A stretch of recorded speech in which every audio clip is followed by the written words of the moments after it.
आपण आज ओल्या मक्याचे खमंग खुसखुशीत थालीपीठ कसे करायचे ते बघणार आहोत. आपण नेहमी ओल्या मक्का भाजून खातो किंवा वेगवेगळे पदार्थ बनवतो, पण असा नाश्त्याचा प्रकार आज आपण बनवणार आहोत. तर व्हिडिओ स्किप न करता संपूर्ण बघा. नमस्कार, मी ज्योतिष किचनमध्ये सर्वांचं खूप खूप स्वागत आहे. चला तर रेसिपीला सुरुवात करूया. मी इथे एक मोठी वाटी ओली मक्का घेतलेली आहे. कंस छान घेऊन त्याचे दाणे काढून घेतले. आता एका भांड्यामध्ये आपण टाकूया. 2 वाट्या इतके मी इथे मक्काचे दाणे घेतले. त्यामध्ये पाणी टाकायचं आहे आणि आपल्याला मक्का धुवून घ्यायची आहे. काही नाही आहे, पण त्याचे दोरे असतात ते पण निघून जातात मक्काचे.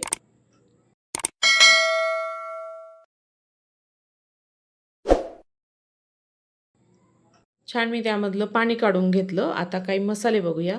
2 चमचे धने घेतले, 7 ते 8 हिरव्या मिरच्या, कढीपत्ता, लसूण आणि 1 चमचा जिरं. आपण इतका मसाला घेतलेला आहे. इथे मी मिक्सरचं भांडं घेतलं. जेवढं बसेल तितकं आपण ह्यामध्ये मक्काचे दाणे टाकून घेणार आहोत. ती छान कवळी आहे, त्यामुळे छान इथे वाटल्या जाणार आहे. जर तुम्ही कडक घ्याल तर ती थोडी पाण्यामध्ये भिजू घालायची, त्यानंतर बारीक करायची. मी पाणी न टाकता इथे मक्काचे दाणे छान बारीक करून घेतलेले आहे. सर्व दाणे मी असेच बारीक करून घेणार आहे. त्याच भांड्यामध्ये मिरची, आपण जो मसाला घेतलेला होता तोही टाकून घ्यायचा आहे आणि आपल्याला हे छान याचं वाटून घ्यायचं आहे. झाकण लावायचं आणि मिक्सरला छान फिरवून घ्यायचं. ह्या पद्धतीने मी इथे मसालाही बारीक करून घेतलेला आहे. असा जाडसरच ठेवायचा आणि सर्व मसाला मक्याच्या पिठामध्ये टाकून द्यायचा. 2 कांदे बारीक चिरलेले टाकले. भरपूर इथे बारीक चिरलेली कोथिंबीर टाकली. जितकी कोथिंबीर टाकाल तितके छान चवदार थालीपीठ तयार होतात. 2 चमचे तीळ आणि थोडीशी हळद, चवीपुरतं मीठ यामध्ये टाकून घ्यायचं आणि इथे गव्हाचं पीठ 1 वाटी टाकलेलं आहे. आवश्यकतेनुसार आपल्याला यामध्ये गव्हाचं पीठ टाकायचं आहे, कारण मक्काचं पीठ चिकटपणा नसतो, त्यामुळे इथे याच्यामध्ये गव्हाचं पीठ आपल्याला टाकायचं आहे आणि छान एकजीव करून घ्यायचं आहे. आवश्यक असेल तर आपण ह्यामध्ये अजून पीठ टाकूया. आधी भिजून बघायचं, त्यानंतर पीठ टाकायचं आहे. अजून मी 1 वाटी इथे गव्हाचं पीठ टाकून घेणार आहे. जसं जसं गरज पडेल त्यानुसार आपण ह्यामध्ये गव्हाचं पीठ टाकायचं आहे. ही मक्का भरपूर सारी अशी ओली होती, त्यामुळे पाणीही टाकलं नाही तरीही ती छान त्यामध्ये ओलसरपणा आहे. त्याच्यामुळे मला इथे 2 वाट्या गव्हाचं पीठ लागलेलं आहे. आणि तुम्ही कलर बघू शकता, मक्काचा ओरिजिनल कलर आहे पिवळा. त्यामध्ये जास्त हळद टाकायची गरज पडली नाही. इथे मी पिठाचा गोळा छान तयार करून घेतला. 1 चमचाभर तेल टाकलं आणि छान हे पीठ मळून घ्यायचं आहे. ह्या पद्धतीने छान मी इथे मळून घेतलेलं आहे पीठ.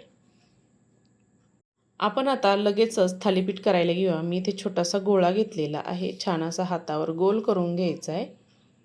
या पद्धतीने छोटे मोठे तुमच्या आवडीनुसार तुम्ही लहान मोठे करू शकता. या पद्धतीने मी इथे गोळा घेतला.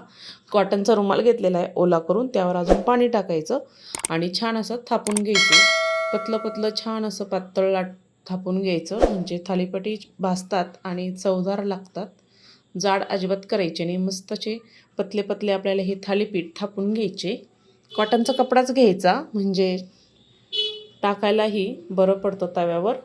तव्याला कपडाही चिटकणार नाही, त्यामुळे कॉटनचा कपडाच घ्यायचा आहे. हाताला पाणी लावायचं आणि असे थापून घ्यायचे. यामध्ये मी थोडीशी थापल्यानंतर ह्या पद्धतीने थोडी तीळ टाकणार आहे आणि तीळ पण आपल्याला ह्यावर थापून घ्यायची आहे. मध्यमभागी छान असं गोल करून घ्यायचं आपल्याला तेल सोडण्यासाठी.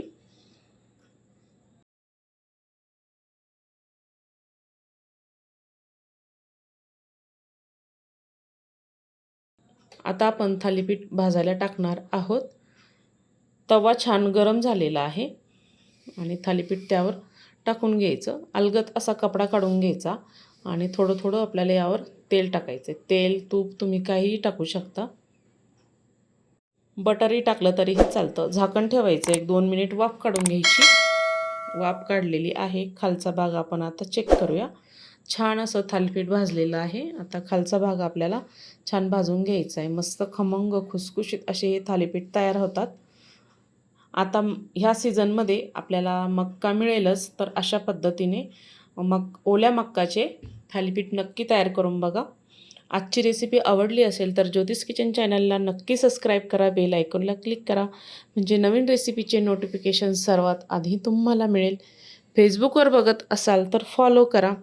आणि हो, हा व्हिडिओ कुठून बघत आहात नक्की कमेंटमध्ये कळवा. हे थालीपीठ तुम्ही कढीसोबतही खाऊ शकता. मस्त असे खुसखुशीत खमंग थालीपीठ तयार होतात आणि टिफिनलाही देऊ शकतात. नक्की असे करून बघा. संपूर्ण व्हिडिओ बघितल्याबद्दल सर्वांचे धन्यवाद.